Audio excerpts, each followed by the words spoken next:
Bonjour et bienvenue sur la chaîne L'Actu du Théâtre. L'Argentine, son tango, ses empanadas, ses plages de sable fin et son président d'extrême droite, meilleur ami de Trump, qui défie la chronique. De hecho, si yo tuviera que elegir entre el Estado y la mafia, me quedo con la mafia. Le moins qu'on puisse dire, c'est qu'il annonçait clairement la couleur. Alors que le pays a voté pour ses élections législatives de mi-mandat le 26 octobre dernier, revenons sur une facette qui gagne à être connue de la présidence Milei. Allez, on attaque.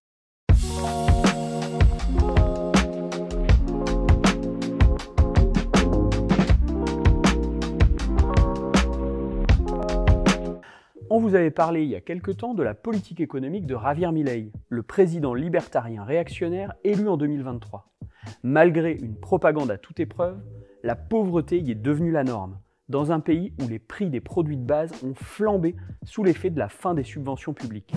Depuis son élection, l'indice des prix à la consommation a plus que triplé. Et selon les prévisions, ce n'est pas fini. C'est très difficile aujourd'hui en Argentine. Les employés n'ont pas les moyens d'acheter des produits de première nécessité vu que les salaires ne sont pas assez élevés. Tout est très cher. Les seuls qui sont contents, ce sont les banques, les spéculateurs et les financiers, mais pas la classe ouvrière.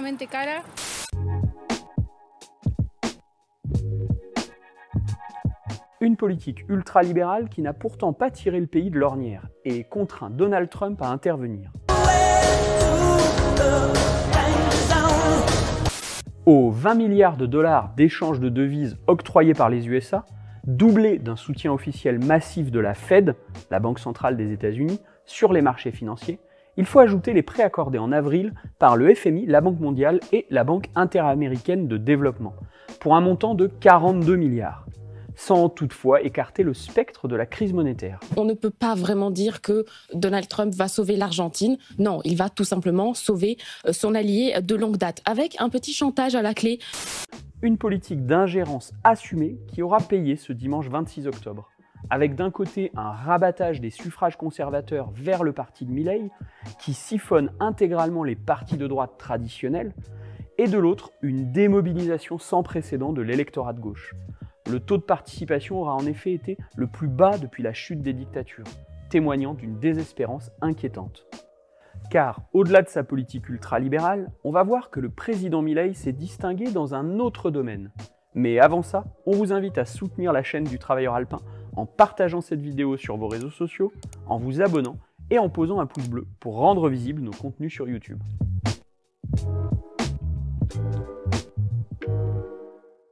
Les crypto-monnaies, c'est une marotte chez les libertariens de tout poil. Milei ne fait pas exception et au printemps dernier, un premier scandale éclaté. Javier Milei est accusé d'avoir fait la promotion d'une crypto-monnaie très douteuse dont le cours s'est immédiatement effondré. Des milliers d'investisseurs ont donc perdu beaucoup d'argent. Libra, de son petit nom, était en réalité une arnaque du type rug pull, qui consiste à attirer des épargnants pour ensuite partir avec la caisse. Le tweet du président a joué le rôle d'appât à poisson, au profit des escrocs derrière cette opération. Sur ce terrain, Milei n'en est pas à son coup d'essai. En 2022, alors député, il avait fait la promotion de Vulc, un autre cryptoactif qui, là aussi, s'était effondré en quelques semaines. Il avait aussi reconnu avoir été payé pour promouvoir CoinX, pseudo-plateforme d'investissement et en réalité vraie pyramide de Ponzi. Mais on va voir que le clan présidentiel ne se limite pas aux opérations disruptives et ne crache pas sur les bonnes vieilles méthodes.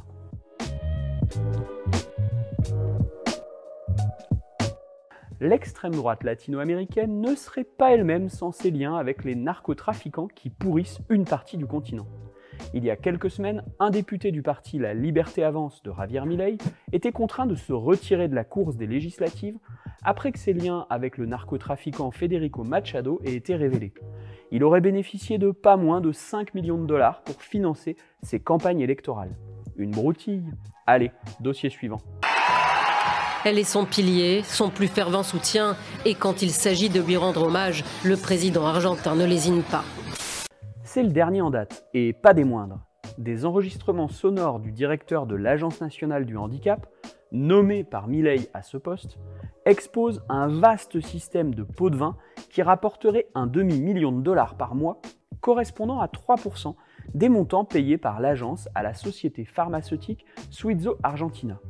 une société aux mains de la famille Kovalinker, par ailleurs généreuse donatrice au profit des concerts-meetings du président Milei. Tout ça n'est pas une dérive.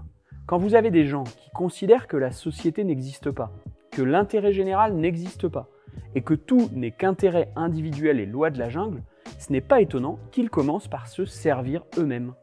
On espère que cet épisode vous aura aidé à écarter le voile de la propagande dominante concernant le gouvernement argentin. Ce qui se passe là-bas démontre au passage que les extrêmes droites occidentales, sous la houlette de Donald Trump, sont prêtes à tout pour démoraliser les peuples et surtout ne pas lâcher le pouvoir quand ils l'ont pris. Alors, on mesure le défi à gauche et l'enjeu d'allier politisation des contestations et promotion d'un vrai projet alternatif. Sur ce, courage aux camarades argentins et rendez-vous dans 2 semaines.